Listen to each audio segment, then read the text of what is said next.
আজকেও গোটা দুনিয়া নজর করে দেখেন, ইসলামী রাষ্ট্র প্রতিষ্ঠার মূল প্রতিবন্ধকতা সাধারণ মানুষ সৃষ্টি করে না, প্রধান প্রতিবন্ধকতা সৃষ্টি করে হলো রাজনৈতিক দলের নেতারা। তারা নানান রকমের আজে বাজে বস্তা পচা থিওরি মারে, কোরআনে রাজনীতি নাই, ইসলামে রাজনীতি নাই, আমাদের দলে ইসলাম নাই। এই ধরনের বিরোধিতা ভাবাপন্ন মত যদি কেউ প্রকাশ করে, কেউ যদি বলে ইসলামে রাজনীতি নাই অথবা ইসলাম আমাদের রাজনীতিতে ইসলাম নাই, তার মানে বুঝতে হবে এই পাগলার ঈমান নাই। ঠিক কি না? ঈমান নাই। কোরআনে অসংখ্য আয়াতে কারিমার ভিতরে রাজনৈতিক দিক নির্দেশনা দেওয়া আছে। আল্লাহর জমিনে রাজ চলবে আল্লাহর, এটাই হক, এটাই বাস্তবতা। এরপরে ঈমানদার যদি বলে কোরআনে রাজনীতি নাই, বুঝতে হবে কোরআনের আয়াতের সঙ্গে কুফরি করবার কারণে তোর ঈমানও নাই। যারা বলবে ইসলামে রাজনীতি নাই অথবা আমার রাজনৈতিক দলে ইসলাম নাই, তার ঈমান নাই। আর এর সঙ্গে যারা তালে তাল মিলায়া, গালে গাল মিলায়া, গপ্প মেরে যখন পক্ষ নিয়ে কাজ করবেন, আল্লাহ রাসূল সাল্লাল্লাহু আলাইহি ওয়াসাল্লাম বলেন এই পাগলাদেরও ঈমান নাই। একজন মুজাহিদ কখনো বসে থাকে না, বসে থাকে না। একজন মুজাহিদ কখনো বসে থাকে না, বসে থাকে না। যতই আসুক বাধা, যতই আসুক বিপদ, ভেঙে পড়ে না, ভেঙে পড়ে না। একজন মুজাহিদ কখনো বসে থাকে না, বসে থাকে না। অর্থবিত্ত নাই বা থাকলো তার, নাই বা থাকলো সাজানো সংসার। অর্থবিত্ত নাই বা থাকলো তার, নাই বা থাকলো সাজানো সংসার। তবুও সে সামনে চলে, তবুও সে সামনে চলে, থমকে দাঁড়ায় না, থমকে দাঁড়ায় না। একজন মুজাহিদ কখনো বসে থাকে না, বসে থাকে না। একজন মুজাহিদ জীবনের আসল সত্য জানে, তাই অবিরাম ছুটে চলে সঠিক লক্ষ্য পানে।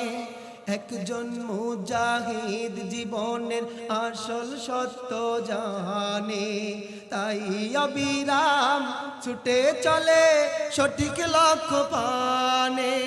শক্তি সম্বল নাই বা থাকলো তার, দুশ্মন হলো না হয় বেশুমার। শক্তি সম্বল নাই বা থাকলো তার, দুশ্মন হলো না হয় বেশুমার। তবু দিনের পথে চলে, দিন কায়েমের পথে চলে, কাউকে ডরে না, কাউকে ডরে না। একজন মুজাহিদ কখনো বসে থাকে না, বসে থাকে না। যতই আসুক বাধা, যতই আসুক বিপদ, ভেঙে পড়ে না, ভেঙে পড়ে না। একজন মুজাহিদ কখনো বসে থাকে না, বসে থাকে না।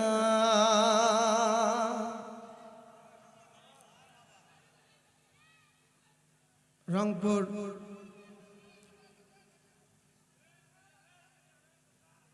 বিভাগের অন্যতম গুরুত্বপূর্ণ একটি জায়গা, উত্তরবঙ্গ তথা নীলফামারী পঞ্চগড় ঠাকুরগাঁর প্রবেশদ্বার, পাগলাপীর পয়েন্ট সংলগ্ন কদমতলী যুব সমাজের উদ্যোগে ঐতিহাসিক কদমতলী ময়দানে আয়োজিত আজকের এই বিশাল তাফসিরুল কোরআন মাহফিলের সর্বজন শ্রদ্ধাভাজন সম্মানিত সভাপতি, আজকের মাহফিলের সম্মানিত প্রধান অতিথি, আজকের মাহফিলের সম্মানিত বিশেষ অতিথিবৃন্দ, আমন্ত্রিত অতিথি, দূরদারাজ থেকে আগত হযরত উলামায়ে কেরাম, অত্র এলাকার সম্মানিত আইম্মায়ে মাসাজিদ, জাতির শ্রেষ্ঠ সন্তান, সামনে অপবিষ্ট দিনদার পরহেজগার মুসলমান ভাইয়েরা, অত্র এলাকার বিভিন্ন শ্রেণী পেশার আপামর তাওহীদি জনতা, পর্দার অন্তরালে অবস্থানরতা আমার সম্মানিতা মা ও বোনেরা, সকলের প্রতি আজকের এই তাফসিরুল কোরআন মাহফিলের পক্ষ থেকে আন্তরিক অভিনন্দন, হৃদয় নিংড়ানো ভালোবাসা, প্রাণ ভরা শুভেচ্ছা ভরে পুনর্বার সালাম। আসসালামু আলাইকুম ওয়া রাহমাতুল্লাহি ওয়া বারাকাতুহু। সম্মানিত ভাইয়েরা, আল্লাহ রাব্বুল আলামিনের দরবারে লাখো কোটি শুকর ও সুজুদ, যিনি মহান সুবহানাহু ওয়া তাআলা আজকের এই কোরআনের বাগানকে প্রতিষ্ঠা করে এখানে এসে আমাদেরকে দুটো কথা বলা এবং শোনার তৌফিক দিয়েছেন। জবান বুলন্দ আওয়াজে বলুন আলহামদুলিল্লাহ। দরুদ ও সালাম সর্বকালের সর্বযুগের সর্বশ্রেষ্ঠ নবী আকা ইনামদার তাজদার মদিনা সরকার দো আলম আহমদ মুজতবা মুহাম্মদ মুস্তাফা মুহাম্মদুর রাসূলুল্লাহ সাল্লাল্লাহু আলাইহি ওয়াসাল্লামের শানে। সম্মানিত ভাইরা আমার, পবিত্র কালামে হাকিম মুকাম্মাল লি জামিউল হায়া, কমপ্লিট কোড অফ লাইফ, মহান রব্বুল আলামিনের পক্ষ থেকে গোটা দুনিয়াবাসীর হেদায়াত, ইহলৌকিক কল্যাণ এবং পরকালীন নাজাতের জন্য অবতারিত গ্রন্থ আল কোরআনুল কারীম। আপনাদের সন্দেহ আছে? এই কোরআনের মাহফিলে আমরা আসতে পেরেছি, আপনারা খুশিটা বেজার? যদি খুশি হয়ে থাকেন, এলোমেলো পরিবেশ করা যাবে না। যারা একটু দূরে দূরে বসে আছেন, দয়া করে সামনের ফাঁকা জায়গাগুলি পূরণ করে সামনের দিকে এগিয়ে এসে জায়গা ভরাট করে বসবেন, অন্য ভাইদেরকে বসার সুযোগ করে দিবেন। রাস্তায় দোকানপাটে এখনো পর্যন্ত যে ভাইয়েরা তাল বিলম্ব করছেন, অতি সত্বর মাহফিলের সামিয়ানার নিচে চলে আসবেন। পর্দার আড়ালে মা বোনেরা যেনারা আছেন, আপনারা একটু আঁটো সাঁটো হয়ে বসে অন্য মা বোনদেরকে বসার সুযোগ করে দিবেন। সম্মানিত ভাইরা আমার, যেহেতু কোরআনুল কারীমের মাহফিল, আলোচনা হবে কোরআন থেকে, নাকি বলেন? নাকি গাজীর গান, জারি সারি, নানান রকমের কিচ্ছা কাহিনী আর মরমে সঙ্গীত গেয়ে গিয়ে আপনাদেরকে খুশি করব? কি শুনবেন? কথা বলেন। কোরআনের মাহফিল, কোরআন শুনতে হবে, কোরআন বলতে হবে, তাই না? এই কোরআন থেকে দুটো কথা আপনাদেরকে শোনাবো। এই প্রবাসে তেলাওয়াত করেছি পবিত্র কালামে হাকিমের 2 নম্বর সূরা, কোরআনের সব থেকে বড় সূরা এবং অত্যন্ত ফজিলতপূর্ণ একটি সূরা, সূরাতুল বাকারা থেকে। কোন সূরা থেকে ভাই? সূরাতুল বাকারা। এটি কোরআনুল কারীমের সব থেকে বড় সূরা। এই সূরাটিতে মোট 286টি আয়াত, 40টি রুকু রয়েছে। সূরা থেকে অত্যন্ত গুরুত্বপূর্ণ ফজিলতপূর্ণ একটি আয়াতে কারিমা আমি আপনাদের সামনে তেলাওয়াত করেছি, সূরাতুল বাকারার 255 নম্বর আয়াতে কারিমা। সম্মানিত ভাইরা আমার, এই সূরাটি রাসূল আকরাম সাল্লাল্লাহু আলাইহি ওয়াসাল্লামের মাদানী জিন্দেগিতে নবীজির উপর অবতীর্ণ হয়েছে। সূরাটির অধিকাংশ আয়াতে কারিমা রাসূলের হিজরতের পর পর মাদানী জিন্দেগির প্রথম প্রেক্ষাপটেই নবীজির উপর অবতীর্ণ হয় এবং সূরার শেষের দিকের বেশ কিছু আয়াত যেগুলি রাসূলের মাক্কি জিন্দেগিতে অবতীর্ণ হলেও এই সূরার সঙ্গে বিষয়বস্তুর সামঞ্জস্যতা থাকার কারণে এই সূরার ভিতরে আয়াতগুলিকে সংযুক্ত করা হয়েছে এবং বেশ কিছু আয়াত যেগুলি রাসূলের মাদানী জিন্দেগির শেষের দিকে অর্থাৎ রাসূলুল্লাহর ওয়াফাতের পূর্বের সময়ে নাজিল হয়েছে। সূরাটির নাম হলো সূরাতুল বাকারা। কি নাম? কথা বলেন না, কি নাম?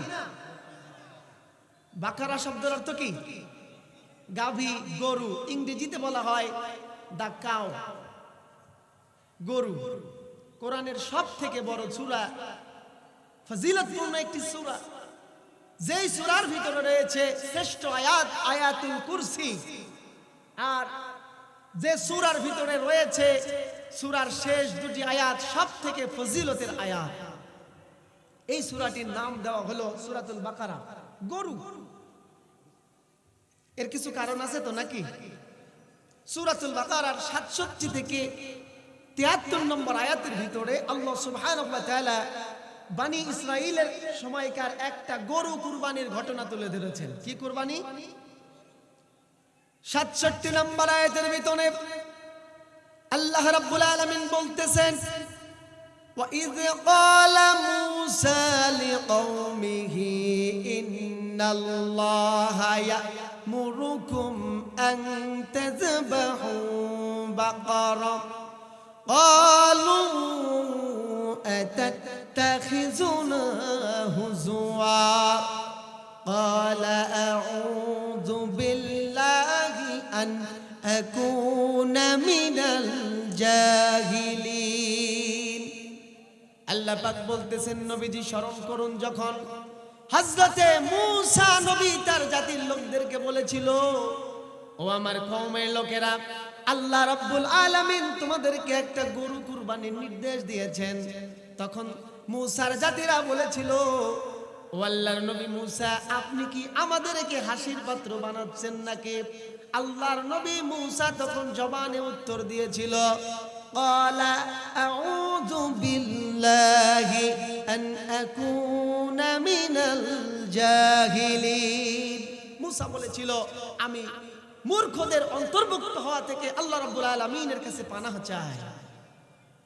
এই যে গরু কুরবানির ঘটনার সূচনা করলেন, ঘটনার দিকে যদি একটু নজর করি তাহলে দেখা যায় বনি ইসরাইলের জামানায় এক ব্যক্তি তার চাচাতো ভাইকে হত্যা করলো তার মিরাসি সম্পদকে দখল করবার জন্য। বুঝতে পারছেন? তার পৈতৃক সম্পত্তিকে ভোগ দখল করবে, দখল করে খাবে, এই উদ্দেশ্যে চাচাতো ভাইকে খুন করলো। খুন করে এই চাচাতো ভাইয়ের লাশটা নিজ গ্রাম থেকে সরিয়ে নিয়ে পাশের গ্রামে ফেলে দিয়ে আসলো। আসার পরে সে নিজেই আবার মামলা দায়ের করলো যে আমার চাচাতো ভাইকে মারলো কে, জবাব চাই, জবাব চাই। এমন হয় না? হয় না? বর্তমানে এরকম আছে যে মারে সেই বিচারের দাবি করে, আছে না নাই?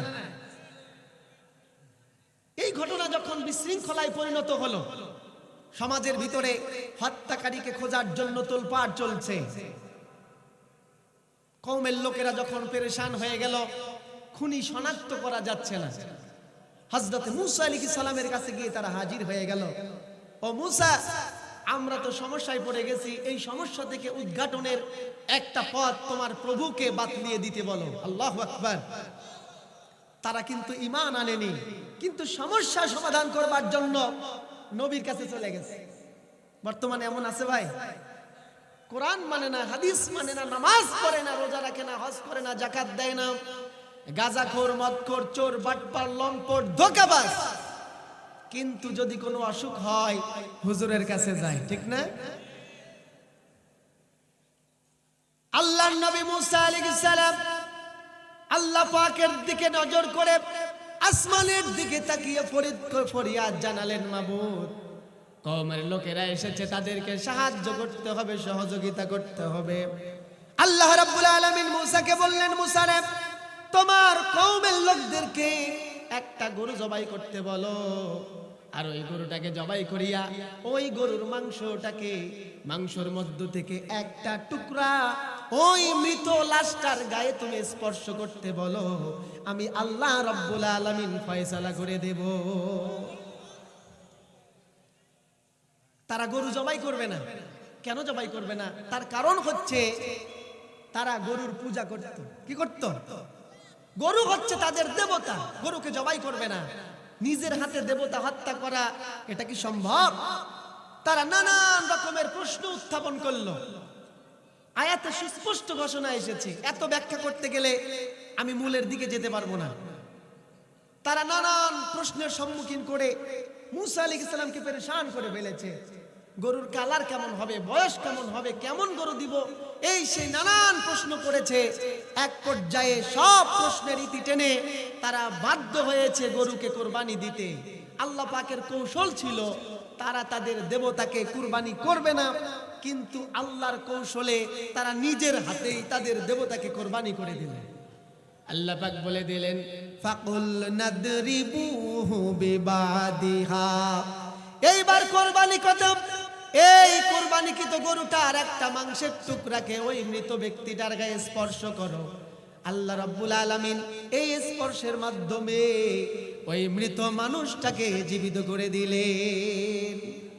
আল্লাহ রাব্বুল আলামিন বলেন, কাযালিকা ইউহয়িল্লাহুল মাউতা ওয়া ইউরিকুম আয়াতিহি লাআল্লাকুম তাকিলুন। আল্লাহ পাক বলে দিলেন, আমি এইভাবেই মৃতদেরকে জীবিত বানাই। ওয়া ইউরিকুম আয়াতিহি লাআল্লাকুম তাকিলুন। আর আমি আল্লাহ রাব্বুল আলামিন তোমাদেরকে আমার নিদর্শন দেখিয়ে সচেতন মানুষগুলোকে আরো সচেতন করে দিতে চাই। বলেন আল্লাহু আকবার। এই গরুটা কুরবানি করার পরে এক টুকরো মাংস মৃত মানুষটার গায়ে স্পর্শ করবার সঙ্গে সঙ্গে তার গলার কর্তিত জায়গা থেকে বকবকিয়ে রক্ত বের হয়ে আসলো, জবান খুলে গেল, আর হত্যাকারীর নাম বলে দিলেন আল্লাহু আকবার। আল্লাহ রাব্বুল আলামিন জানিয়ে দিলেন, ওয়া ইয কাতালতুম নাফসান ফাদ্দারাতুম ফিহা আল্লাহু মুখরিজুম মা কুনতুম তাকতুমুন। আল্লাহু আকবার। আল্লাহ রাব্বুল আলামিন বলে দিলেন, ও মুসার জাতি বনি ইসরাইল, তোমরা তোমাদের মধ্য থেকে একজনকে হত্যা করলে। হত্যা করার পরে এই দোষটা অন্যদের ঘাড়ে চাপার জন্য চেষ্টা করেছিলে। এই দোষটাকে তোমরা গোপন করে রাখতে চেয়েছিলে, কিন্তু আমি আল্লাহ রাব্বুল আলামিন তোমাদের এই গোপন তথ্যকে দুনিয়াবাসীর সামনে ফাঁস করে দিলাম। সুবহানাল্লাহ। এই ঘটনার সাথে আমাদের বর্তমান যুগের কোনো মিল পান ভাই? মিল আছে? আহা, ইরাকের আবু গারিব কারাগারে মুসলমানদেরকে যুগের পর যুগ ধরে বন্দী করে অত্যাচার করা হয়েছে, মা বোনদেরকে ধর্ষণ করা হয়েছে। আল্লাহ রাব্বুল আলামিন গোটা দুনিয়ার মানুষের সামনে প্রকাশ করেছেন, করেন নাই? এই যে 8 ডিসেম্বরে সিরিয়া বিজয় অর্জন করল, জালেমের বিরুদ্ধে মুসলিম বাহিনী বিজয় অর্জন করবার পরে আমরা নজর করে দেখলাম গোটা দুনিয়া তোলপাড় হয়ে গেছে। মাটির নিচে 4 তলা বিল্ডিং বানায়া ওই 4 তলার নিচে আয়না ঘরের মতো একটা ঘর বানালো, আর ওইখানে যুগের পর যুগ ধরে মুসলমান মুজাহিদদেরকে বন্দী করে বিনা বিচারে নির্যাতন করে হত্যা করা হয়েছে। মাটির তলে কারাগার বানানোর মানে হলো দুনিয়াবাসী যেন বুঝতে না পারে, কিন্তু আমার আল্লাহ তা প্রকাশ করে দিয়েছে। বাংলাদেশের কথা বলার দরকার নেই। 5 আগস্টের ছাত্র জনতার গণ অভ্যুত্থানের পরে আমরা নজর করে দেখলাম গোটা দেশে যত দুর্নীতি হয়েছে, গোটা যত হত্যা হয়েছে ক্রস ফায়ারের মাধ্যমে, জুলুম নির্যাতনের মাধ্যমে আমার দেশের মুজাহিদদেরকে, আমার দেশের মাজলুম জনগণকে যত নির্যাতন করা হয়েছে, আল্লাহ রাব্বুল আলামিন 5 আগস্টের পরে সব নেতার মুখোশ উন্মোচন করে দিয়েছে। কত পীর সাহেব ছিল, এক পীর সাহেব বলল, সোশ্যাল মিডিয়ার সামনে এসে বলল, আমার তওবা করার কোনো দরকার নাই। কি নাই? কারণ আমার জানা মতে আমি কোনো গুনাহ করি নাই। নাউজুবিল্লাহ বলেন। 5 আগস্টের পরে এই বেয়াদবের আল্লাহ পাক মুখোশ উন্মোচন করে দিলেন। শেষমেশ মুখের দাড়ি পর্যন্ত রাখতে পারে নাই, পালায়াও যাইতে পারে নাই, প্রশাসনের হাতে কট খেয়েছে। ঠিক কিনা ভাই? ওই যে আল্লাহ রাব্বুল আলামিন বললেন, ওয়া ইয কাতালতুম নাফসান ফাদারাতুম ফিহা আল্লাহু মুখরিজুম মা কুনতুম তাকতুমুন। আল্লাহ বলেন, তোমরা হত্যা করে, অন্যায় করে, অপকর্ম করে, এই অপকর্ম অন্যের ঘাড়ে চাপায় দিতে চেয়েছিলা, আমি আল্লাহ পাক তা প্রকাশ করে দিয়েছি। আমার দেশ শুধু নয়, গোটা দুনিয়ায় আধুনিক জামানায় যারা ওলামায়ে কেরাম দ্বীনের মুজাহিদদের উপরে মিথ্যা অপবাদ আর লাঞ্ছনা দিয়ে পাপের কালিমা লোপন করে নির্যাতন, নিষ্পেষণ এবং ফাঁসির কাষ্ঠ সাজিয়েছিল, আল্লাহ রাব্বুল আলামিন এই একে একে একের পর এক গোটা দুনিয়ার জালেমদের মুখোশ উন্মোচন করতেছেন। ঠিক কিনা বলেন? এই ঘটনাটি বনি ইসরাইলের গরু কুরবানির এই ঘটনাকে কেন্দ্র করেই সূরাতুল বাকারা নামকরণ করা হলো এই সূরাটি। ভাইরা আমার, সূরা বাকারা নাম করেছে তাই বলে কি পুরা সূরার ভিতরে শুধু গরুর গল্প? জি না, এই সূরার ভিতরে অসংখ্য বিষয়ে আল্লাহ রাব্বুল আলামিন আলোচনা মানবতার জন্য তুলে ধরেছেন। এর ভিতরে শুরুর দিকেই রয়েছে কোরআনুল কারীমের পরিচয়, মুমিন মুত্তাকি বান্দার পরিচয়, মুনাফিক এবং কাফের মুশরিকদের পরিচয়, তাদের শাস্তির ভয়াবহতা, ইমানদারদের জন্য আল্লাহর সুসংবাদ, সেই সঙ্গে সামাজিক আইন কানুন সহ রাষ্ট্রীয় আইন ও বিধান এবং মানবতার জন্য রয়েছে অধিকারের ঘোষণা। সুবহানাল্লাহ বলেন। অসংখ্য বিষয়ের উপরে আলোকপাত করে সূরাতুল বাকারা নামক এই নাতি দীর্ঘ সূরাটি আল্লাহ সুবহানাহু ওয়া তাআলা নবী পাক সাল্লাল্লাহু আলাইহি ওয়াসাল্লামের উপরে অবতীর্ণ করলেন। সূরাটির নাজিলের প্রেক্ষাপটের দিকে যদি একটু নজর করি, আমরা দেখব ওই সময়টাও কেন যেন আমাদের বর্তমান দুনিয়ার এই ডিজিটাল জাহিলিয়াতের সঙ্গে মিলে যায়। প্রধান কয়েকটি প্রেক্ষাপটের দিকে যদি আমরা নজর করি, রাসূল আকরাম সাল্লাল্লাহু আলাইহি ওয়াসাল্লাম মক্কা থেকে মদিনায় হিজরত করে আসার পরে মদিনায় এই হিজরতকৃত একটা নতুন শহরে অল্প কয়েকজন সাহাবী নিয়ে নবীজি আসলেন। কতিপয় মুহাজির আর মক্কার আনসার সাহাবীদেরকে নিয়ে কাফের, মুশরিক, মুনাফিকদের সঙ্গে, ইহুদি, খ্রিস্টান এবং মুশরিকদের সঙ্গে 4 দলীয় ঐক্য জোট গঠন করলেন। কি গঠন করলেন? 4 দলীয় ঐক্য জোট। একটা জাতীয় সরকার গঠন করলেন রাসূল আকরাম সাল্লাল্লাহু আলাইহি ওয়াসাল্লাম। এবং এই রাষ্ট্র প্রতিষ্ঠা করতে গিয়ে শুরুতেই রাসূল আকরাম সাল্লাল্লাহু আলাইহি ওয়াসাল্লাম সাম্য, ভ্রাতৃত্বপূর্ণ এবং ধর্মীয় স্বাধীনতা, নিরাপত্তা এবং মানবতার অধিকার প্রতিষ্ঠার লক্ষ্যে শুরুতেই মদিনা সনদ প্রতিষ্ঠাপূর্বক এক ভ্রাতৃত্বপূর্ণ রাষ্ট্র কায়েম করলেন। আর মদিনা নবপ্রতিষ্ঠিত রাষ্ট্রের রাষ্ট্রপ্রধান স্বয়ং মুহাম্মদুর রাসূলুল্লাহ সাল্লাল্লাহু আলাইহি ওয়াসাল্লাম। এই যে নবগঠিত মুসলিম রাষ্ট্র, এর বিরুদ্ধে মক্কার কুরাইশরা সহ মদিনার অভিনব প্রকারের মুনাফিকরা নানা রকমের ষড়যন্ত্রের জাল বুনতে শুরু করলো। নবপ্রতিষ্ঠিত একটি রাষ্ট্র মুনাফিক আর মুশরিকদের চক্রান্তের জালে পড়ে গেল। আপনারা কি শুনতেছেন আমার কথা ভাই?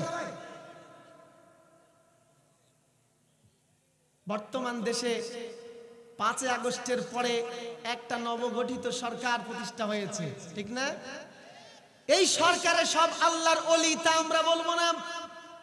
এই সরকারের ভেতরেও নাস্তিক কমন মানসিকতার লোক আছে, ইসলামের বিদ্বেষাভাবাপন্ন লোক আছে, দায়ুস প্রকৃতির মানুষ এই সরকারের উপদেষ্টার মধ্যেও আছে। কিন্তু নব উপদেষ্টা সরকারের বিরুদ্ধেও বর্তমানে বাতিল, জালেম আর মুনাফিক শ্রেণীর মানুষরা আছে না নাই? শুধু তাই নয়, এই রাসূল করিম সাল্লাল্লাহু আলাইহি সাল্লাম মক্কায় শুধুমাত্র দাওয়াত দিতেন, কালেমার দাওয়াত, লা ইলাহা ইল্লাল্লাহ, ব্যাখ্যা বিশ্লেষণ ছাড়া। শুধুমাত্র বলতেন তোমরা আল্লাহর গোলামি, আল্লাহর দাসত্ব গ্রহণ করো আর লাত, মানাত, উজ্জা, হেবলকে পরিহার করো। সাধারণ দাওয়াত। কিন্তু মক্কা থেকে মদিনায় আসার পরে নবীজির উপরে, সাহাবীদের উপরে এক বিপ্লবী আন্দোলনের দায়িত্ব এসে গেল। এটা হলো শুধুমাত্র কালিমার দাওয়াত নয়, কালিমার উলুহিয়াতকে মদিনাতে প্রতিষ্ঠা করতে হবে। এটা সহজ না কঠিন? কথা বলেন, সহজ না কঠিন? নজর করে দেখেছেন কি 5 আগস্টের আগে আমার দেশে ইসলামী আন্দোলনের কর্মীরা, এরপরে ইনসাফপন্থী ন্যায়পন্থী মানুষগুলো যখন আন্দোলন সংগ্রাম করতেছিল, তখন কেউ এনাদের বিরোধিতা করে নাই। আর যখন 5 আগস্টের পরে এবার জালেম হটানোর পরে ইনসাফ প্রতিষ্ঠার দাওয়াত শুরু হয়েছে, এইবারে শত্রুতা বেড়েছে না কমেছে? কথা বলেন, বুঝতে পারছেন? যারা ছিল মদিনায় মক্কায় রাসূলুল্লাহর দাওয়াতি কাজের সমর্থনকারী, তারাই আবার মদিনায় যখন রাসূল আকরাম সাল্লাল্লাহু আলাইহি সাল্লাম কালিমার দাওয়াতের মাধ্যমে ইসলামী রাষ্ট্র প্রতিষ্ঠার মনোনিবেশ করলেন, তারাই রাসূলের বিরুদ্ধে চলে গেল। অভিনব কায়দায় মুনাফিকি চরিত্র প্রকাশ করে রাসূলুল্লাহর বিরুদ্ধে ষড়যন্ত্র চক্রান্ত শুরু করে দিল। বর্তমান দেশে এগুলি আছে ভাই? হ্যাঁ, 5 আগস্টের আগে ছিল চরম বন্ধু, জালেম হটাও আন্দোলনে সহযোগিতা করেছে, কিন্তু 5 আগস্টের পরে যখন দিন প্রতিষ্ঠার দাওয়াত এসেছে, এবারে শত্রুতার মোড় ঘুরে গেছে, অভিনব কায়দায় বিরোধিতা শুরু হয়ে গেছে। ঠিক কিনা বলেন? এইরকম ক্লান্তিকর পরিস্থিতিতে একে তো হিজরতকারী গুটি কয়েক সাহাবী যারা মদিনা রাষ্ট্র পরিচালনার দায়িত্ব নিয়েছেন, এমনিতেও তাদের থাকার অভাব, বাসস্থানের অভাব, খাদ্যাভাব, এরপরে আবার রাষ্ট্র গঠনের দায়িত্ব তাদের কাঁধে এসে পড়েছে। সেক্টর ভিত্তিক জনগোষ্ঠী, সেক্টর ভিত্তিক ক্যাডার ভিত্তিক জনশক্তির অভাব।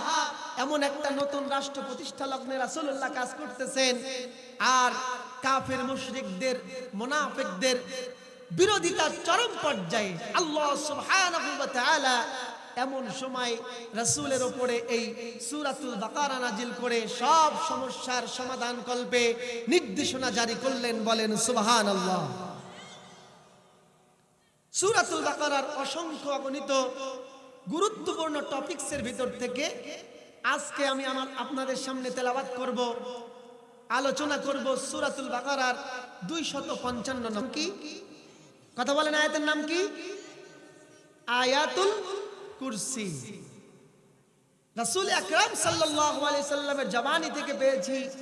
এই আয়াতটি হলো কোরআনুল কারীমের 6000-এর অধিক আয়াতের ভিতরে সবথেকে শ্রেষ্ঠ এবং ফজিলতের আয়াত। সুবহানাল্লাহ বলেন। আয়াতুল কুরসি, এই আয়াতুল কুরসি নামটাও আল্লাহ রাসূল সাল্লাল্লাহু আলাইহি সাল্লাম নিজেই রেখেছেন। সুবহানাল্লাহ বলেন। রাসূল আকরাম সাল্লাল্লাহু আলাইহি সাল্লাম বলেন, আয়াতুল কুরসি পড়ে যদি কোনো ব্যক্তি ঘুম যায়, সুবহে সাদিক হওয়া পর্যন্ত আল্লাহর ফেরেশতারা তাকে পাহারার দায়িত্বে থেকে যায়। শুধু তাই না, বিপদ মুসিবতে দুঃখ ক্লেশে যদি ইমানদারেরা আয়াতুল কুরসি আর সূরাতুল বাকারার শেষ 2 আয়াত তেলাওয়াত করে, আল্লাহ সুবহানাহু ওয়া তাআলা সকল দুঃখ কষ্টকে ইমানদারদের থেকে দূরীভূত করে দেন। সুবহানাল্লাহ বলেন।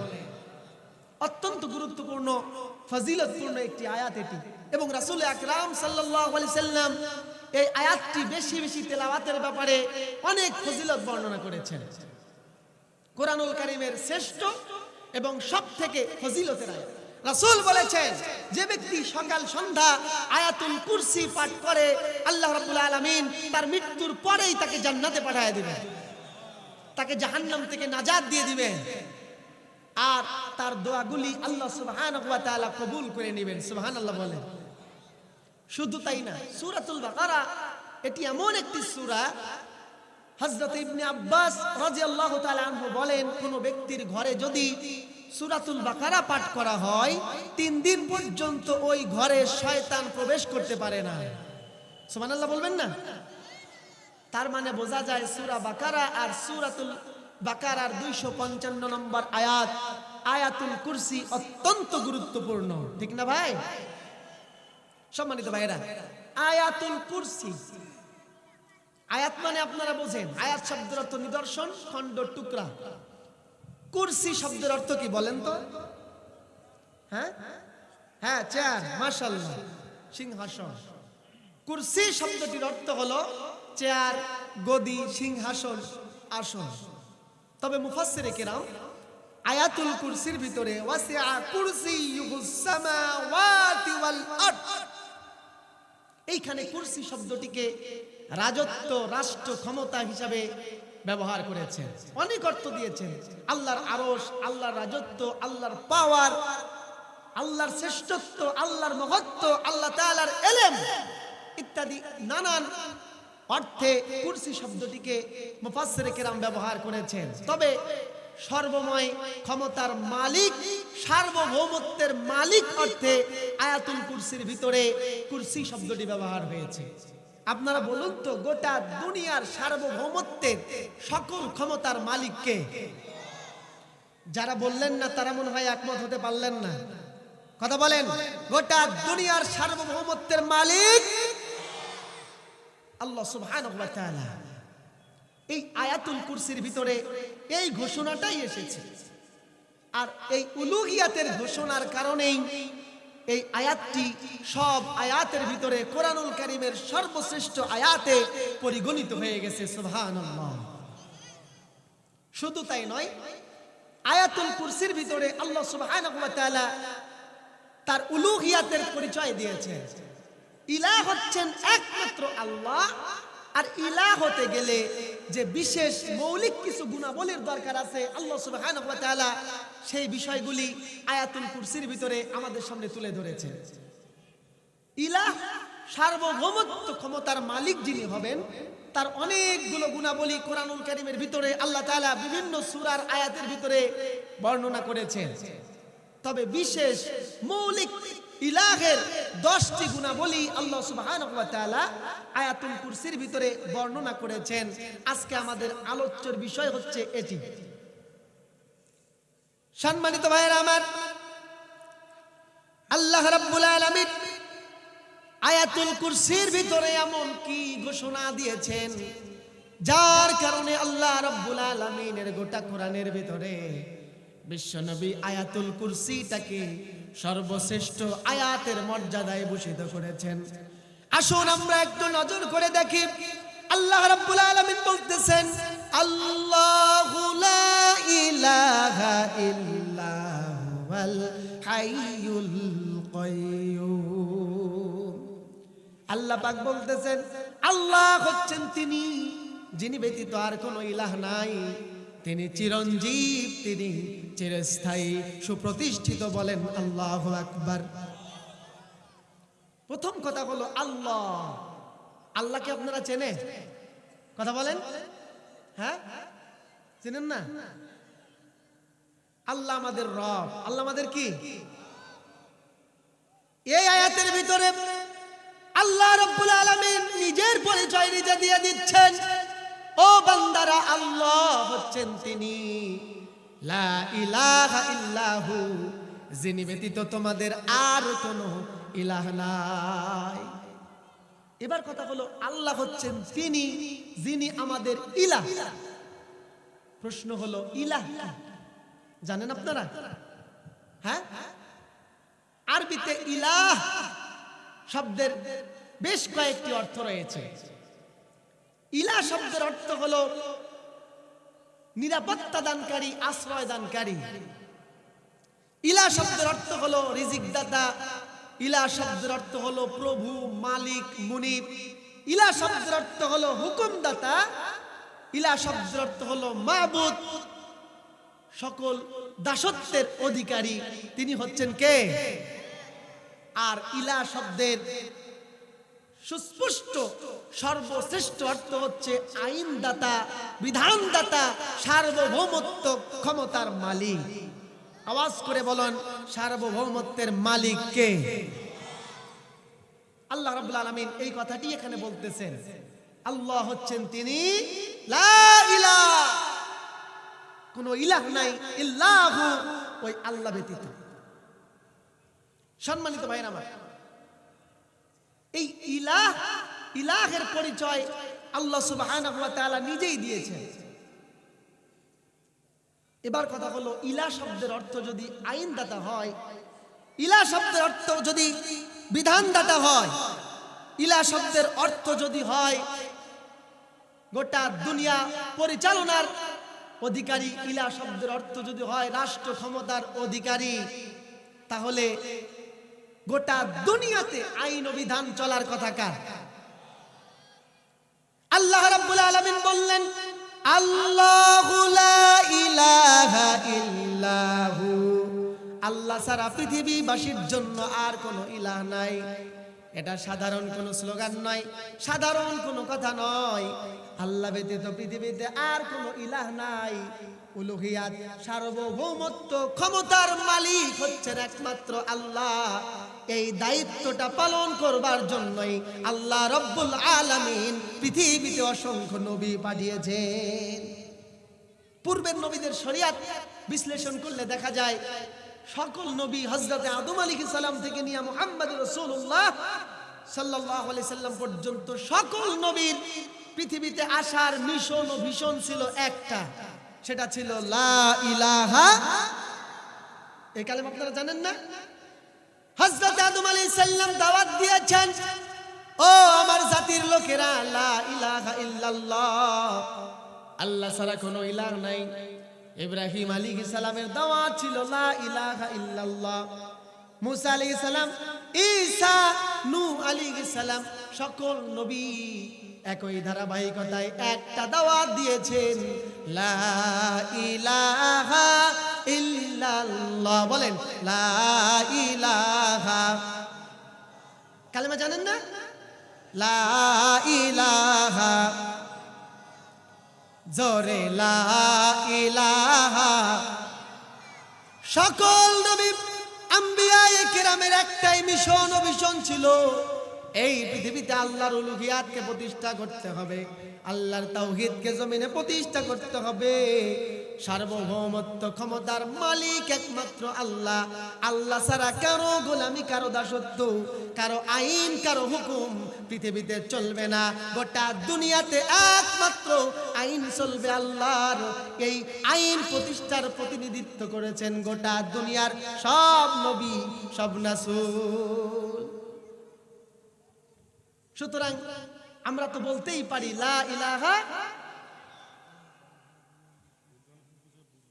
হযরত আব্দুর রশিদ রাহমাতুল্লাহ আলাইহি তিনি তার লুগাতুল কুরআন গ্রন্থের ভিতরে আল্লাহ শব্দটার বিশ্লেষণ এভাবে করেছেন। তিনি বলেছেন, আল্লাহ ইকুয়াল টু আল আলিফ লাম প্লাস ইলাহ। আল্লাহ সমান সমান আলিফ লাম যোগ ইলাহ। তার মানে আলিফ লাম দ্বারা নির্ধারিত করে দিলেন ইলাহ হচ্ছেন একমাত্র আল্লাহ। ইলাহ একমাত্র কে? আল্লাহ ছাড়া কোনো ইলাহ নাই।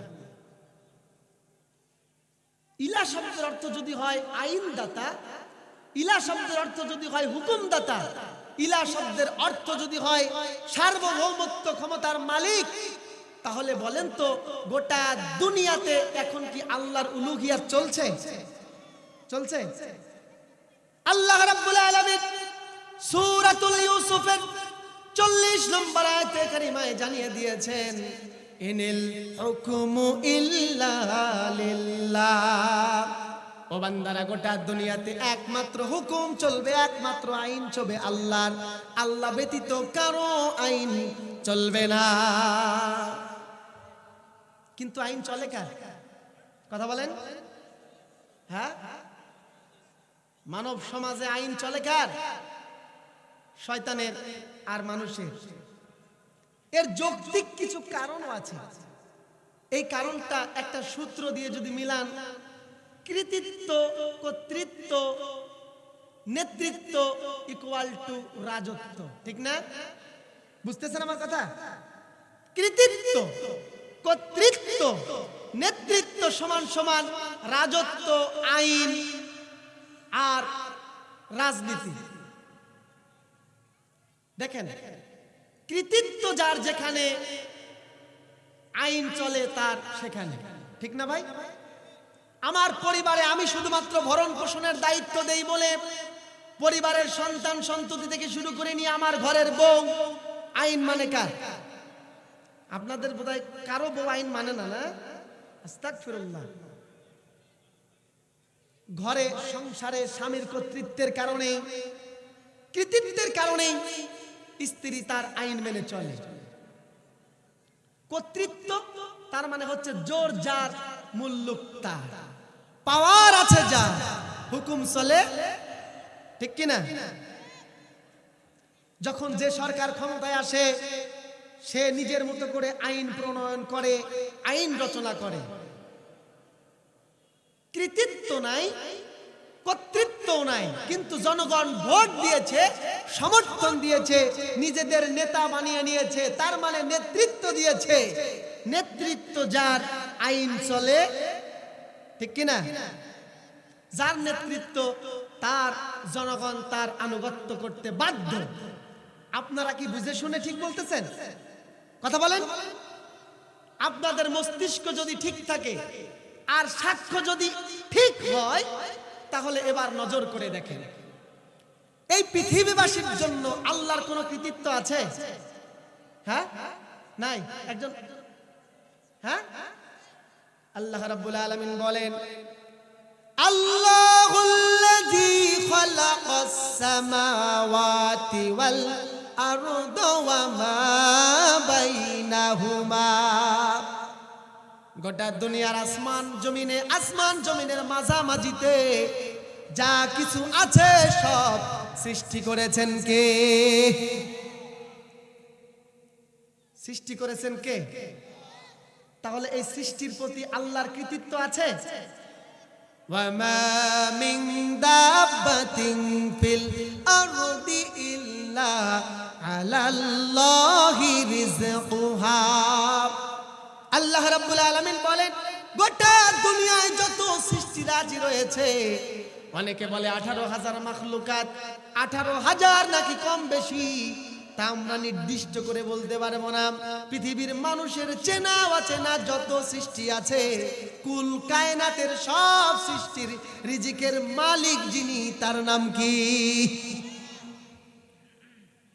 গোটা দুনিয়ার সব সৃষ্টির রিজিকের ব্যবস্থা, নিরাপত্তার ব্যবস্থা, হায়াত মৌতের মালিক একমাত্র আল্লাহ। তাহলে গোটা দুনিয়ার বান্দার জন্য, সৃষ্টির জন্য আল্লাহর কৃতিত্ব আছে। সুতরাং গোটা দুনিয়ায় হুকুম আইন চলা দরকার কার? দুনিয়াবাসীর উপরে আল্লাহর কি কর্তৃত্ব আছে? কথা বলেন, আছে? আল্লাহ রাব্বুল আলামিন বলেন, তাবারাকাল্লাযী বিয়াদিহিল মুলকু ওয়া হুয়া আলা কুল্লি শাইইন কাদির। আল্লাহ পাক বলছেন, বরকতময় আল্লাহ রাব্বুল আলামিন, যার হাতে গোটা দুনিয়ার রাজত্ব, গোটা দুনিয়ার রাজত্ব যার হাতের মুঠোর ভিতরে, আর গোটা দুনিয়ার সব থেকে শক্তিশালী, সবার উপরে ক্ষমতাবান যিনি, তার নাম আওয়াজ করে বলেন কি? সুতরাং আল্লাহ রাব্বুল আলামিনের কর্তৃত্ব আছে না নাই? কথা বলেন, আছে না নাই? তিনি যা ইচ্ছা তাই করতে পারেন। আন্নাল কুওয়াতা লিল্লাহি জামিআ। দুনিয়ার সকল ক্ষমতা, সকল কর্তৃত্বের চাবিকাঠি আল্লাহর হাতে।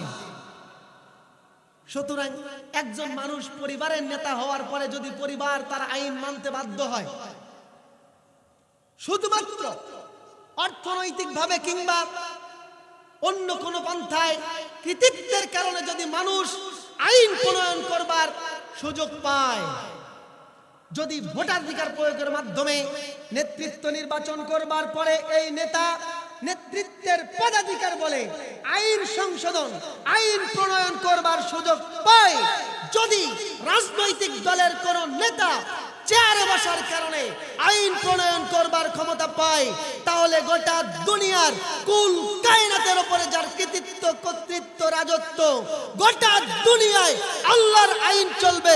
ঠিক কিনা বলেন? সন্দেহের কোন সুযোগ আছে? সম্মানিত ভাইরা আমার, গোটা দুনিয়াতে আইন চলার কথা আল্লাহ রাব্বুল আলামিনের, কিন্তু আজকে গোটা দুনিয়া নজর করলে দেখা যায় আল্লাহর আইন চলে না, শয়তানের আইন দিয়া দেশ চালায়। ঠিক কি না? এবার একটা কথা আপনাদেরকে আমি একটু দৃষ্টি আকর্ষণ করতে চাই। আমরা যদি এতক্ষণের আলোচনা থেকে বুঝে থাকি ইলাহ হচ্ছেন একমাত্র আল্লাহ, কুরসি মানে হলো সিংহাসন, রাজত্ব, ক্ষমতা। এটা আপনি কয়েকটা প্রচলিত ভাষায় নজর করে দেখেন।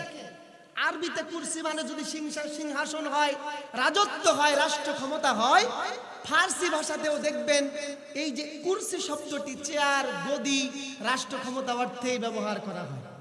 আবার আমাদের বাংলা ভাষার দিকে একটু নজর করে, বাংলা ডিকশনারি খুলে দেখেন বাংলাদেশের মানুষ ক্ষমতার চেয়ারকে, ক্ষমতাকে গদি, চেয়ার হিসাবেই মূল্যায়ন করে। ঠিক না? ওই যে বলে না, ভাত দে কাপড় দে নাইলে গদি। এই গদি কোন গদি? এই গদি হলো ক্ষমতার গদি, এটা হলো ক্ষমতার চেয়ার।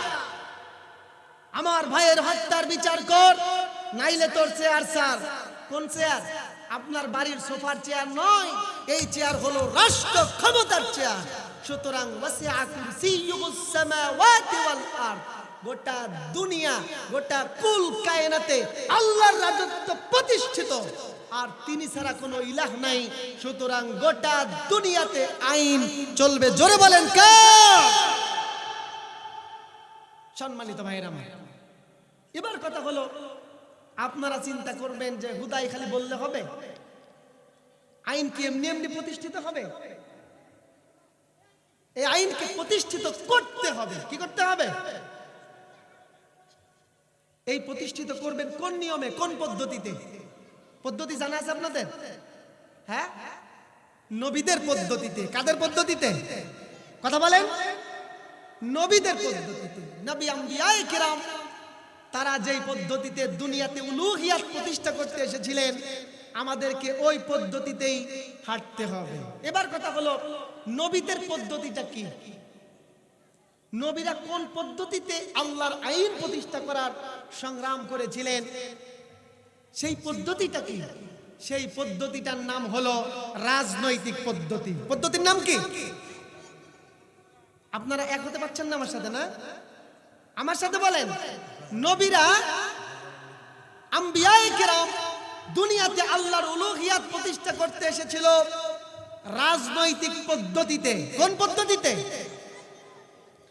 আল্লাহ রাব্বুল আলামিন বলেন, আতাইনাহুমুল কিতাবা ওয়াল হুকমা ওয়ান নবুওয়াহ। আল্লাহ পাক বলেন, শুধুমাত্র নবুয়াত দিয়ে নবীদেরকে প্রেরণ করি নাই, আমি নবীদেরকে পৃথিবীতে প্রেরণ করেছি আমার পক্ষ থেকে সুস্পষ্ট সংবিধান, সুস্পষ্ট কিতাব দিয়ে, আর তাদেরকে রাজনৈতিক ক্ষমতা দিয়ে পৃথিবীতে প্রেরণ করেছি। এই রাজনৈতিক প্রক্রিয়ায়, রাজনৈতিক পদ্ধতিতে আল্লাহ রাব্বুল আলামিনের নবীগণ, রাসূলগণ জমিনে আল্লাহর উলুহিয়াতকে প্রতিষ্ঠা করেছেন। সম্মানিত ভাইরা, যারা এই যে সামনে ফাঁকা রেখে পিছনে বসে আছেন, আপনারা একটু সামনের দিকে আসেন। সামনের ভাইদের সাথে আপনাদের কি ঝগড়া আছে নাকি? হ্যাঁ, একটু এগিয়ে আসেন। এগিয়ে এসে সামনের জায়গা পূরণ করুন, পিছনে অন্য ভাইদেরকে বসার সুযোগ করে দিন। ভাইরা আমার, এবার কথা হলো, নবী রাসূলগণ রাজনৈতিক প্রক্রিয়ায় আল্লাহর উলুহিয়াত প্রতিষ্ঠা করেছেন, প্রতিষ্ঠার আন্দোলন করেছেন। এবার আসুন তো, রাজনীতিটা কি? রাজনীতি কি? রাজনীতির ইংরেজি প্রতিশব্দ হলো পলিটিক্স। রাজনৈতিক ইতিহাস বিশ্লেষণ করলে, রাষ্ট্রবিজ্ঞান, পৌরনীতি ও সুশাসন পড়াশোনা করলে দেখা যায় 1500 শতকের দিকে গ্রিক লেখক অ্যারিস্টটল, রাজনৈতিক বেত্তা অ্যারিস্টটলের ধ্রুপদী রচনা পলিটিকা গ্রন্থ থেকে এই পলিটিক্স শব্দটিকে গ্রহণ করা হয়েছিল। পলিটিক্স শব্দটির যে অর্থ, উইলিয়াম ক্যারি তার বাংলা ডিকশনারিতে, তার রচিত ডিকশনারিতে এই পলিটিক্স শব্দটির অর্থ দিয়েছেন দ্য কিংস প্লাস জাস্টিস। তার মানে রাজার বিচার নীতি, রাজার ন্যায় বিচার। অর্থাৎ এর থেকে আমরা যে অর্থটা পাই তা হলো রাজনীতি মানে হলো রাজার নীতি। কিসের নীতি? রাজনীতি হচ্ছে রাজার নীতি, রাষ্ট্র পরিচালনার নীতি। রাষ্ট্র পরিচালনার সংবিধানকে বলা হয় রাজনীতি। আমাদের দেশে, আমাদের দেশ শুধু নয়, গোটা দুনিয়ায় বর্তমান কি রাজনীতি আছে? আছে না? হ্যাঁ, প্রচলিত অনেক রাজনীতি আছে। এখন কথা হলো, নবী আম্বিয়ায়ে কেরাম রাজনৈতিক প্রক্রিয়ায় আল্লাহর হুকুমত, আল্লাহর উলুহিয়াত প্রতিষ্ঠা করার জন্য সংগ্রাম করেছেন। আমাদের নবীরা কোন রাজনীতি ফলো করতেন? আছে না সমাজে অনেক রাজনীতি ভাই? সমাজতান্ত্রিক রাজনীতি আছে, গণতান্ত্রিক রাজনীতি আছে, রাজতান্ত্রিক রাজনীতি আছে, আবার ধর্ম নিরপেক্ষতাবাদের রাজনীতিও সমাজে আছে। নবীরা কোন রাজনৈতিক মতাদর্শকে ফলো করতেন? আল্লাহ রাব্বুল আলামিন বলেন, ইন্নাদ-দীনা ইনদাল্লাহিল ইসলাম। আল্লাহ রাব্বুল আলামিন বলে দিলেন, গোটা দুনিয়াবাসীর জন্য আমি আল্লাহর পক্ষ থেকে একমাত্র রাষ্ট্র ব্যবস্থা, একমাত্র রাজনীতি, একমাত্র রাষ্ট্রীয় আইন, তার নাম হলো ইসলাম। জোরে বলেন, তার নাম কি? নবী আম্বিয়ায়ে কেরাম এই ইসলামের রাজনীতির প্রক্রিয়ায়, ইসলামী আন্দোলনের প্রক্রিয়ায় আল্লাহর উলুহিয়াত প্রতিষ্ঠা করবার জন্য চেষ্টা করেছেন, সাধনা করেছেন। এই ইসলাম তথা ইসলামী রাজনীতি, আমাকে বলা হলো যে হুজুর, ইসলাম ও রাজনীতি সম্পর্কে কিছু কথা বলবার চেষ্টা করবেন। আমি চিন্তায় পড়ে গেলাম। আল্লাহ তাআলা বললেন, ইন্নাদ-দীনা ইনদাল্লাহিল ইসলাম। এখানে দিন শব্দের অর্থ হলো রাষ্ট্র ব্যবস্থা, রাষ্ট্রীয় আইন কানুন। এবার প্রশ্ন যদি এমন হয় ইসলাম ও রাজনীতি, তাহলে বিষয়টা কেমন হয়ে গেল না? আল্লাহ বলতেছেন যেটাই ইসলাম এটাই রাজনীতি। ইসলাম ছাড়া অন্য কোন রাজনীতি, অন্য কোন রাষ্ট্রীয় আইন দ্বারা পৃথিবী পরিচালিত হতে পারে না। ঠিক কিনা বলেন? ইসলাম ও রাজনীতি কথাটা হলো কন্টেম্পোরারি থট। আমি এটিও বুঝতে পেরেছি, যিনি আমাকে বলেছেন বিজ্ঞ মানুষ, তিনি এটি বোঝাতে চেয়েছেন যে ইসলাম আর রাজনীতির ভিতরে সম্পর্কটা কি, এটা একটু জনগণকে বোঝাতে হবে। ইসলাম যা আল্লাহ প্রদত্ত একমাত্র কবুলযোগ্য রাষ্ট্রনীতি হচ্ছে তা। ইসলাম ব্যতীত অন্য কোন মানব রচিত মতাদর্শ, মতবাদার রাষ্ট্রীয় সংবিধান দিয়ে যদি পরিবার, সমাজ, রাষ্ট্র, দুনিয়া পরিচালিত হয়, এটি আল্লাহ পাকের কাছে গ্রহণযোগ্য হবে না। আল্লাহ তাআলা এই ধরনের রাষ্ট্রীয় সংবিধানগুলোকে বিনা হিসাবে ফালা নুকিমু লাহুম ইয়াউমাল কিয়ামাতি ওয়াজনা, এই সমস্ত রাষ্ট্রীয় নীতি আর রাজনৈতিক কর্তাদেরকে, অনুসারীদেরকে বিনা হিসাবে জাহান্নামে পাঠিয়ে দিবেন। নাউযুবিল্লাহ। সুতরাং রাজনীতি শুধুমাত্র আল্লাহ প্রদত্ত রাজনীতি হচ্ছে ইসলাম। আল্লাহ প্রদত্ত রাজনীতির নাম কি? কথা বলেন। চারটেখানি কথা। হ্যাঁ, সকল নবী রাসূল লা ইলাহা ইল্লাল্লাহ আল্লাহ পাকের উলুহিয়াতের ঘোষণা দিয়েছেন। এটা কি খুব সহজ কথা ছিল? লা ইলাহা ইল্লাল্লাহ আমরা শুধুমাত্র জিকিরের কালেমা বানায় নিয়েছি, কিন্তু লা ইলাহা ইল্লাল্লাহ যেন তেন কোনো জিকিরের কালেমা নয়, এক বিপ্লবী কালেমা। এই কালেমা প্রতিষ্ঠা করবার জন্যই হযরত আদম থেকে মুহাম্মদ রাসূলুল্লাহ সাল্লাল্লাহু আলাইহি সাল্লাম পর্যন্ত সকল নবী আন্দোলন করেছেন, সংগ্রাম করেছেন, নির্যাতন নিষ্পেষণের শিকার হয়েছেন, এমনকি বাতিলের হাতে জীবন পর্যন্ত বিসর্জন দিতে হয়েছে। ঠিক কিনা বলেন? এটা যেন তেন কালিমা না। আল্লাহর এই উলুহিয়াত প্রতিষ্ঠার জন্য আম্বিয়ায়ে কেরাম নিজের জীবনের তাজা রক্ত পর্যন্ত বিলীন করে দিয়েছেন। এবার কথা হলো, ওই যে নবী রাসূল তারা এই মিশন ভীষণ নিয়ে কালেমা প্রতিষ্ঠার দায়িত্ব নিয়ে পৃথিবীতে এসেছিল। নবী রাসূল নাই, এখন আর কালিমা প্রতিষ্ঠার, উলুহিয়াত প্রতিষ্ঠার, আল্লাহর আইন প্রতিষ্ঠার দরকার নাই। আছে না নাই? যে নবীরা এসেছিল তারা ছিল নবী, তারা ছিল রাসূল, তাদের উপরে কিতাব দিয়েছিল, তাদের উপরে ওহী এসেছিল, তাদের উপরে লা ইলাহা ইল্লাল্লাহর কালেমা এসেছিল, প্রতিষ্ঠার দায়িত্ব ছিল তাদের, আমাদের নাই, এমনটি? আল্লাহ রাব্বুল আলামিন বলেন ওয়ালতাকুম মিনকুম উম্মাতুন ইয়াদউনা ইলাল খায়র ওয়া ইয়ামুরুনা বিল মারুফি ওয়া ইয়ানহাউনা আনিল মুনকার ওয়া তুমিনুনা বিল্লাহ।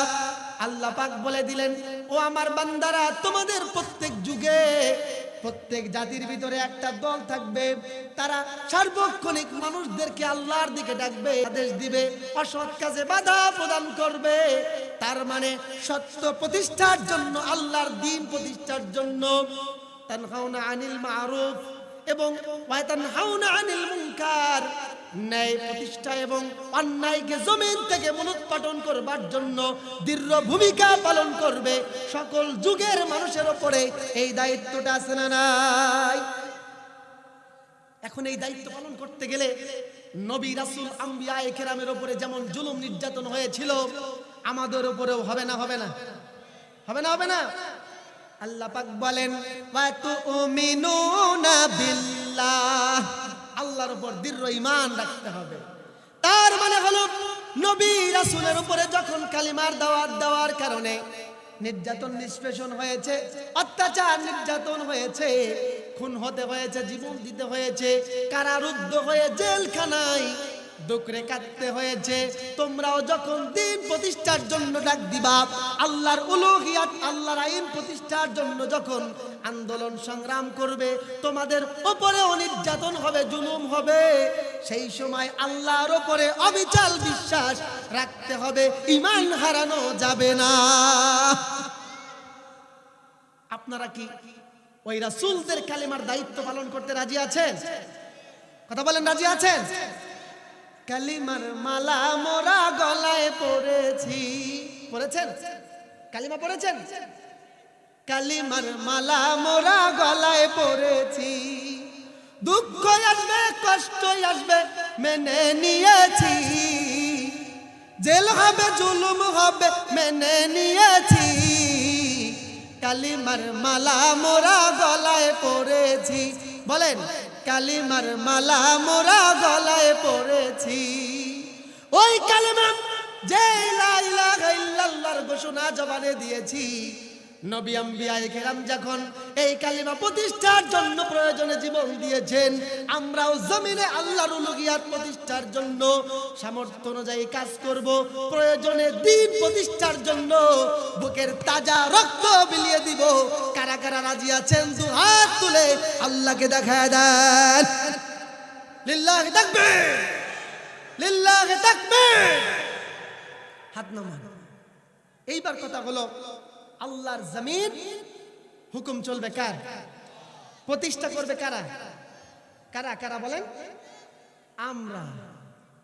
এখানে একটা বিষয় হচ্ছে, প্রচলিত যে রাজনৈতিক দলগুলো আছে, প্রচলিত যে রাজনৈতিক মতাদর্শগুলি পৃথিবীতে প্রতিষ্ঠিত, এই প্রচলিত রাজনীতি, মানব রচিত রাজনীতি আর আল্লাহর রাজনীতি, আল্লাহর দ্বীনের মধ্যে কোনো পার্থক্য আছে?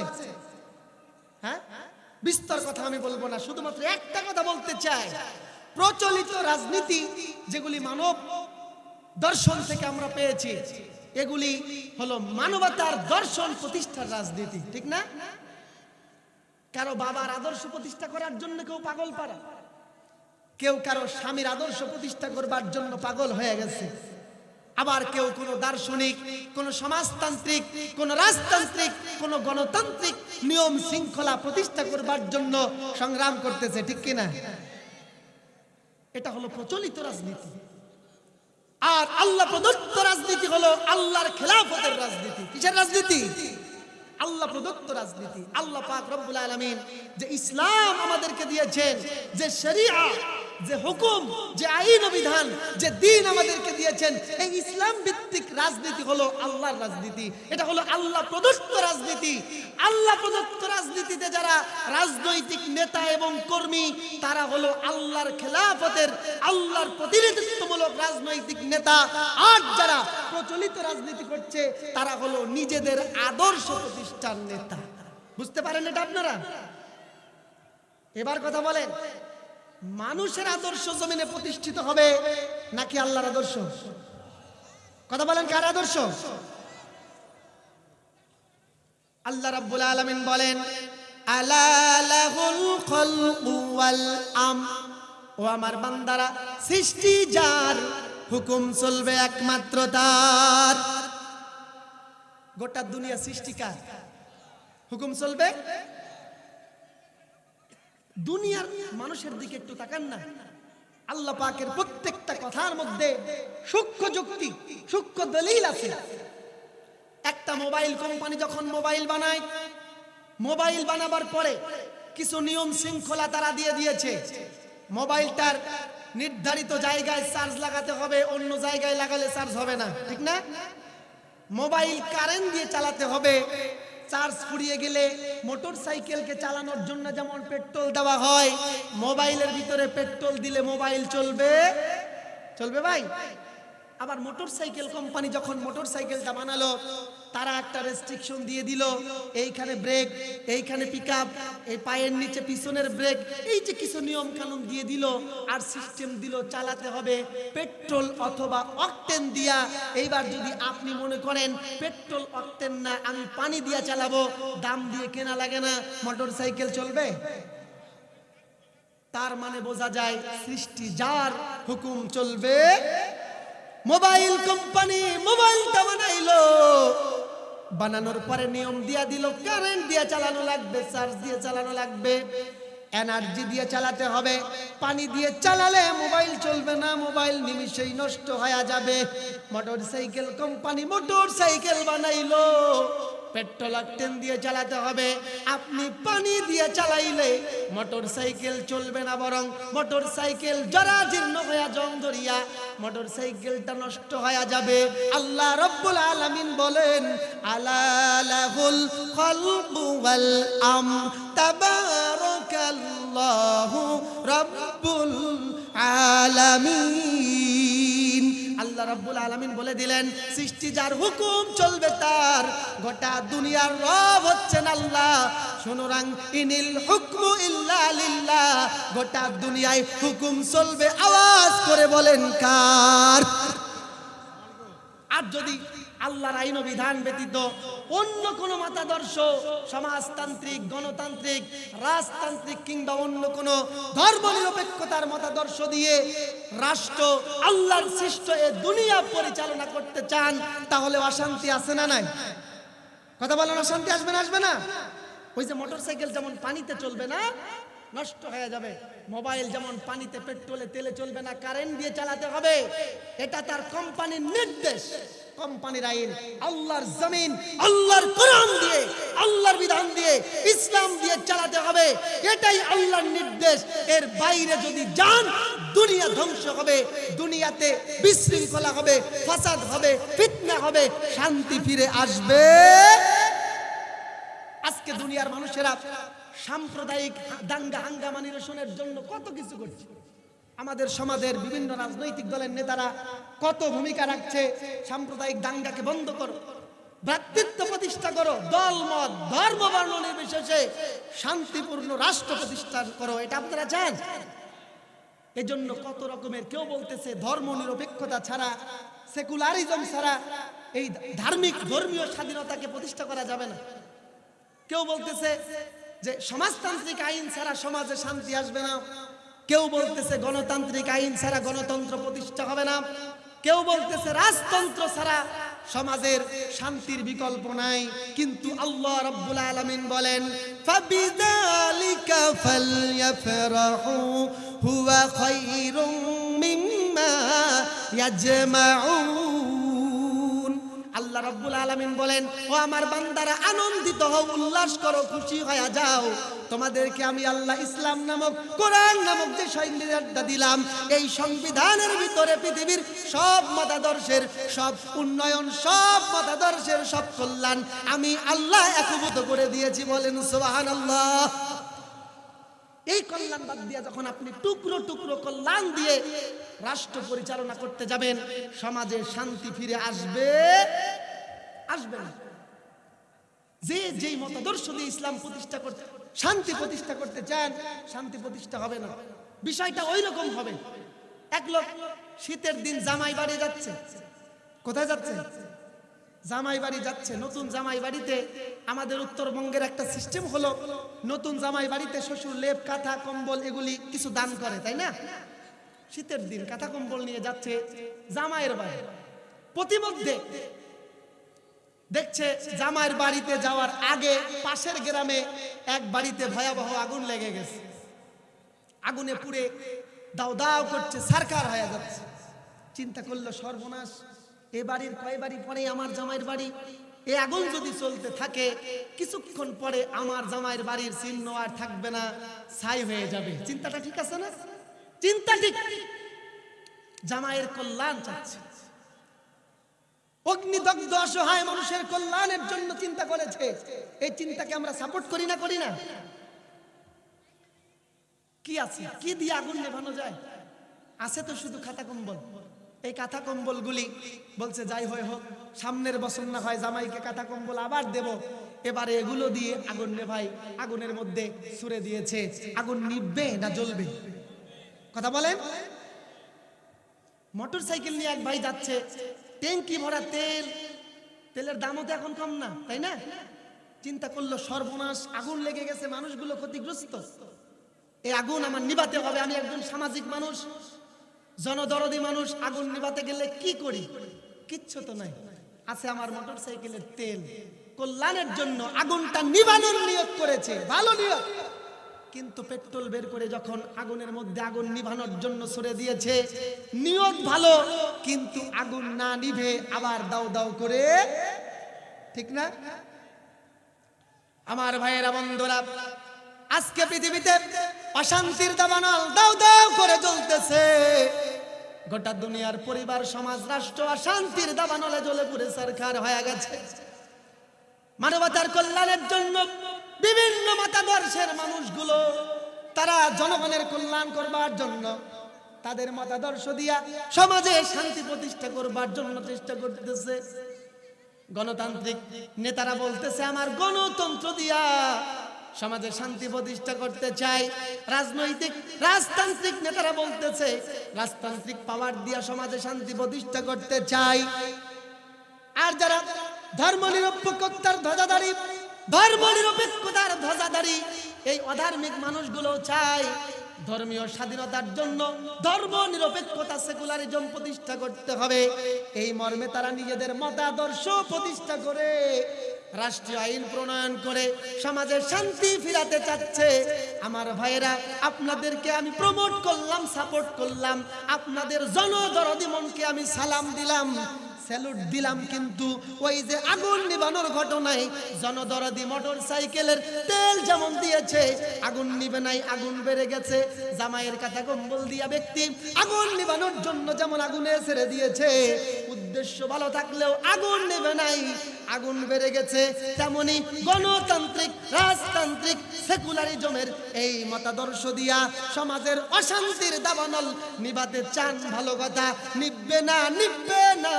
অশান্তির দাবানল নিভাতে হলে আল্লাহর কোরআন আর ইসলাম প্রতিষ্ঠিত করতে হবে, ঠিক কিনা বলেন? আল্লাহর নবী বলেন তারাকতু ফীকুম আমরাইন লান তাদিল্লু মা তামাসসাকতুম বিহিমা কিতাবাল্লাহি ওয়া সুন্নাতা রাসূলি। আল্লাহ রাসূল বললেন, ও আমার উম্মতের দল, আমি তোমাদের কাছ থেকে বিদায় নিয়ে চলে যাচ্ছি, তোমাদের কাছে দুটো জিনিস রেখে গেলাম। কয়টা জিনিস? কয়টা? যতদিন পর্যন্ত এই দুইটা জিনিসকে তোমরা আঁকড়ে ধরে থাকবে ততদিন তোমরা পথভ্রষ্ট হবে না। এই পথভ্রষ্ট হবে না, লান তাদিল্লু, পথ হারাবে না। এখানকার সূক্ষ্ম দার্শনিক অর্থ হলো ও উম্মতের দল, তোমাদের কাছে দুটা জিনিস রেখে যাচ্ছি, একটা হলো আল্লাহর কিতাব আর একটা সুন্নাহ। এই দুইটা জিনিস যতদিন পর্যন্ত আঁকড়ে ধরে থাকবে ততদিন পর্যন্ত পথভ্রষ্ট হবে না, মানে জাহান্নামের পথ থেকে জান্নাতের পথ থেকে জাহান্নামের পথে তুমি যাবে না, এবং ততদিন পর্যন্ত তুমি জমিনে পরাজিত পর্যদুস্ত কাফের মুশরিকদের কাছে লাঞ্ছিত হবে না। ঠিক কিনা বলেন? আর এই কোরআন আর সুন্নাহর সমন্বিত নামই হচ্ছে ইসলাম। ঠিক কিনা? সুতরাং ইসলাম, কোরআন আর সুন্নাহ যতদিন পর্যন্ত ব্যক্তি থেকে শুরু করে পরিবার, সমাজ, রাষ্ট্র, জাতি, আন্তর্জাতিক পর্যায়ে ইমানদারেরা আঁকড়ে ধরবে, অন্য কোনো মতাদর্শ নয়, কলিমুদ্দির লেখা কোন সংবিধান নয়, আল্লাহর কোরআন আর নবীর সুন্নাহর সংবিধান যদি প্রতিষ্ঠা করা যায়, আঁকড়ে ধরা যায়, গোটা দুনিয়ায় মুসলমানদের বিজয় হবে। কালেমার পতাকা পথ করে উঠবে। আর কালেমা প্রতিষ্ঠা মানে অন্য ধর্মের মানুষের অধিকার খর্ব করা নয়। আল্লাহর নবী মদিনা সনদ প্রতিষ্ঠার মাধ্যমে, মদিনা রাষ্ট্র পরিচালনার মাধ্যমে দেখিয়ে দিয়েছেন গোটা দুনিয়ার কোন ধর্ম নিরপেক্ষ দল এতটা ধর্মীয় স্বাধীনতা, অধিকার আর নিরাপত্তা দিতে পারে নাই আমার রাসূল আর খোলাফায়ে রাশেদা যতটা ধর্মীয় স্বাধীনতা, নিরাপত্তার অধিকার দিয়েছেন। কথা বলেন ঠিক কিনা? সুতরাং শুধু ধর্মীয় অধিকার নয়, ধর্মীয় স্বাধীনতা আর নিরাপত্তা নয়, সবার স্বাধীনতা, নিরাপত্তা, অধিকার, ইনসাফপূর্ণ বিচার ব্যবস্থা, ভ্রাতৃত্বপূর্ণ সমাজ প্রতিষ্ঠা যদি করতে চান, আল্লাহর কোরআনের বিকল্প নাই। ইসলামী দিন, এই ইসলামী সংবিধানের, কোরআনের সংবিধানের বিকল্প কিছু নাই। এইবার কথা হলো, গোটা দুনিয়ায় বাতিলপন্থীদের জয় জয়কার, মানব রচিত মতাদর্শ প্রতিষ্ঠার জন্য গোটা দুনিয়ার 90% মানুষ আজকে আন্দোলন সংগ্রাম করতেছে, আমরা মাত্র 10%। কিন্তু আল্লাহর নির্দেশ হলো, ও আমার বান্দারা, ইনিল হুকমু ইল্লা লিল্লাহ, শুধুমাত্র আল্লাহর আইন চলবে, আল্লাহর হুকুম চলবে। কোন সিস্টেমে করবেন? সিস্টেমটা জানতে হবে না? কাদের পদ্ধতি বলেন তো? বলেন। রাষ্ট্র প্রতিষ্ঠা করতে হবে কাদের পদ্ধতিতে? নবীদের পদ্ধতিতে। কাদের পদ্ধতি? একটু আগে না বললাম, নবীদের পদ্ধতি আমাদেরকে অবলম্বন করতে হবে। নবীদের পদ্ধতি হলো রাজনৈতিক পদ্ধতি। এই রাজনৈতিক পদ্ধতি কেমন ছিল? যে আল্লাহু আকবার বল, মসজিদে চল, না হলে কতল। এরকম। হ্যাঁ, আব্দুর রহমান বাংলা ভাই একই সাথে বাংলাদেশের 64টা জেলায় বোম বাস্ট করলো। এই সিস্টেমে তারা বলে আল্লাহর খেলাফত চাই, কোনো বাতিল, কোনো মানব রচিত মতাদর্শ মানি না। আপনি কি এই সিস্টেমে রাষ্ট্র প্রতিষ্ঠা করবেন? এই সিস্টেমে আল্লাহর দ্বীন প্রতিষ্ঠা করবেন? না, এই সিস্টেমে নয়। আল্লাহর দ্বীন প্রতিষ্ঠা করতে হবে নবীদের সিস্টেমে। নবীদের সিস্টেম হলো রাজনৈতিক সিস্টেম, সন্ত্রাসী জঙ্গিবাদী সিস্টেম নয়। ঠিক কিনা? জঙ্গিবাদী সিস্টেম নয়, রাজনৈতিক সিস্টেম। এই রাজনৈতিক সিস্টেমে রাষ্ট্র ইসলামী আইন প্রতিষ্ঠা হবে। সিস্টেম হলো দুইটা। সিস্টেম কয়টা? কথা বলেন কয়টা?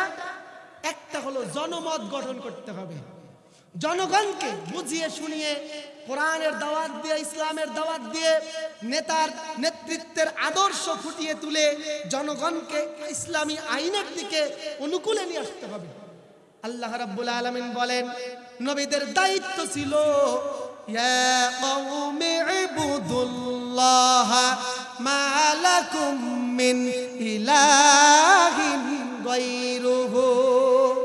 প্রত্যেক নবী আল্লাহর দ্বীন প্রতিষ্ঠার জন্য, আল্লাহর রাজ কায়েমের জন্য জনমত গঠন করেছেন। তারা মানুষদেরকে ডাক দিয়ে বলেছেন, ও আমার জাতির লোকেরা, একমাত্র আল্লাহর দাসত্ব করো, আল্লাহর আইন মেনে চলো, কেননা আল্লাহ ব্যতীত আর কোনো মাবুদ নাই।